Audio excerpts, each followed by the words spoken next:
Recently তোমরা এটা শুনেছো যে ইন্ডিয়া পৃথিবীর সবথেকে বেশি জনসংখ্যার দেশ হয়ে গেছে।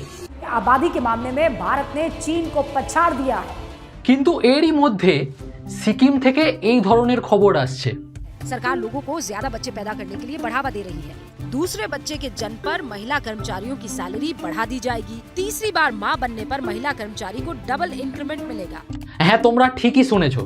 সিকিমের কোনো মেয়ের সেকেন্ড বেবি হলে তার মাইনে বাড়িয়ে দেওয়া হচ্ছে, আর থার্ড বেবি হলে স্যালারি ডবল করে দেওয়া হবে। এমনকি যদি কোনো মেয়ে আইভিএফ ট্রিটমেন্ট থেকে মা হয় তাহলে তাকে 3 লাখ টাকা পর্যন্ত দেওয়া হবে। এবারে তোমার মনে হয়তো প্রশ্ন আসবে যে একদিকে যেমন ইন্ডিয়া পৃথিবীর সবথেকে বেশি জনসংখ্যার দেশ হয়ে গেছে এবং পপুলেশন কন্ট্রোল করার জন্য দেশে আলাদা আলাদাভাবে মানুষকে জানানো হচ্ছে, সেই জায়গায় সিকিমের সরকার বাচ্চা চাইছে কেন? এটাই আমি তোমাদের এই ভিডিওতে জানাবো। सिक्किम की सरकार ने एक ऐसा ऐलान किया है जो सुर्खियों में है। सरकार लोगों को ज्यादा बच्चे पैदा करने के लिए बढ़ावा दे रही है। আমরা অনেকেই এটা মনে করি যে কোনো দেশের পপুলেশন বেড়ে গেলে তার ইকোনমি খারাপ হয়, আর পপুলেশন কম থাকলে ইকোনমি স্টেবল থাকে। কিন্তু এই লজিকটা পুরোপুরি ভুল। তাই এই পুরো জিনিসটা বুঝতে হলে আমাদের এই 3টে পয়েন্ট জানতে হবে। এটা ইন্ডিয়ার ফার্টিলিটি ম্যাপ। তোমরা দেখতে পাবে যেখানে ইউপি আর বিহারের মতো রাজ্যে ফার্টিলিটি রেট 2.4 থেকে 3 অবধি আছে, সেখানে সিকিমের ফার্টিলিটি রেট মাত্র 1.1। মানে সিকিমের প্রতিটা মেয়ে অন অ্যাভারেজ একটা করেই বাচ্চা জন্ম দেয়।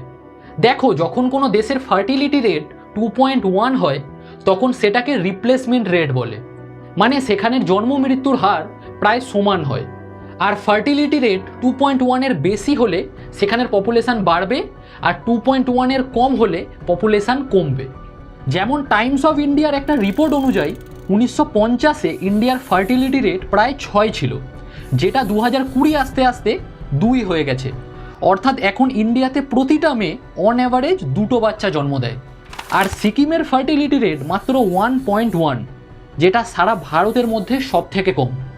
এবারে তুমি হয়তো প্রশ্ন করবে যে সিকিমের ফার্টিলিটি রেট এতটা কম কেন? এর কারণ হলো সিকিমকে ইন্ডিয়ার বেস্ট ওম্যান ওয়ার্কিং এনভায়রনমেন্ট বলা হয়। দ্য হিন্দুর একটা রিপোর্ট অনুযায়ী যেখানে ইন্ডিয়াতে ফিমেল ওয়ার্কফোর্স পার্টিসিপেশন রেট 37%, সেখানে সিকিমে সেটা 58%। কারণ সিকিমে এমন অনেক মেয়ে আছে যারা নিজেদের ঘর চালানোর জন্য কাজ করে, যার কারণে সিকিম ওম্যান এম্পাওয়ারমেন্টের দিক থেকে অন্য রাজ্যের তুলনায় অনেক এগিয়ে থাকে।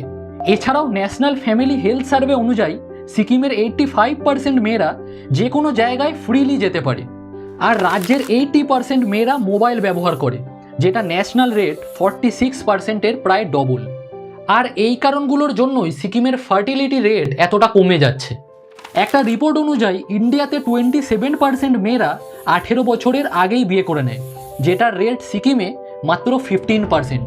অনেক রিপোর্ট অনুযায়ী সিকিমের মেয়েরাও ছেলেদের মতো পড়াশোনা করছে, আর তারা নিজের কেরিয়ারের ওপর ফোকাস করতে চাইছে, যার কারণে তাদের বিয়েও দেরি করে হচ্ছে। এছাড়াও সিকিমে অনেক মেয়েরা আছে যারা একটাই বাচ্চা জন্ম দেয়, কারণ তারা নিজের জব ছাড়তে চায় না, যার কারণে 2টো বাচ্চা জন্ম দেওয়া এবং তাদের মানুষ করা সেটা তাদের পক্ষে সম্ভব হয়ে ওঠে না। দেখো, দেশের পপুলেশন কন্ট্রোল করা অনেক ইম্পর্টেন্ট জিনিস, কিন্তু সিকিমের মতো লো ফার্টিলিটি রেট হওয়া অনেক সমস্যায় ফেলতে পারে, যেটা আমরা চায়নাকে দেখে শিখতে পারি।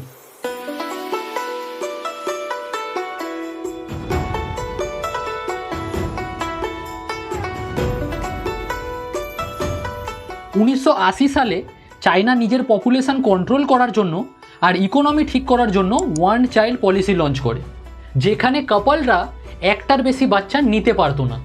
কিন্তু এটার ফলে কি হয়, চায়নাতে বার্থ রেট কমতে থাকে, আর দেশের এমন মানুষ বেড়ে গেছিল যাদের বয়সও বেশি ছিল, আর তারা ইকোনমিতেও খুব একটা কন্ট্রিবিউশন করছিল না, যার কারণে 2015 সালে বাধ্য হয়ে চায়না নিজেদের ওয়ান চাইল্ড পলিসি তুলে নেয়। আর এখন তো চায়নার মানুষরা ভয়ে আছে যে তাদের পপুলেশন কমে না যায়। সেম সিচুয়েশান জাপানের, যার ফার্টিলিটি রেট মাত্র 1.2%। অনেক ডেভেলপড কান্ট্রির রিপোর্ট থেকে জানা যায় যে জাপানের অনেক মানুষ ফিউচারে ফোকাস করতে চাইছে, যার কারণে তারা অনেক বেশি বয়সে বিয়ে করছে, এবং অনেকে তো বাচ্চাই নিতে চাইছে না।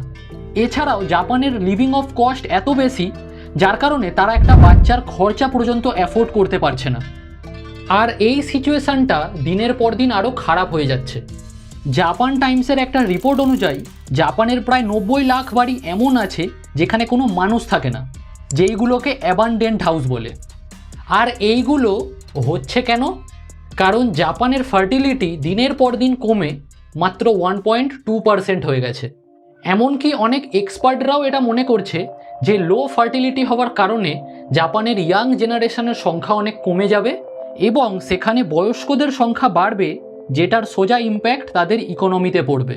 কারণ যখন দেশের ইয়াং জেনারেশনের সংখ্যা কমে যাবে তখন সেখানের কাজ করার মানুষও থাকবে না, আর বয়স্ক মানুষ বেড়ে গেলে তাদের পেনশন আর হসপিটালের খরচা সরকারকে নিতে হবে। এবং এই সমস্যাটা শুধুমাত্র জাপানে না, বরং ইটালি, স্পেন, চায়না এবং সিঙ্গাপুরেও ফার্টিলিটি রেট কমে যাচ্ছে। এই জন্যই সিকিমের সরকার সেখানে অনেক স্কিম চালু করেছে, যার কারণে সিকিমের ফার্টিলিটি রেট আস্তে আস্তে ইমপ্রুভ হতে শুরু করেছে।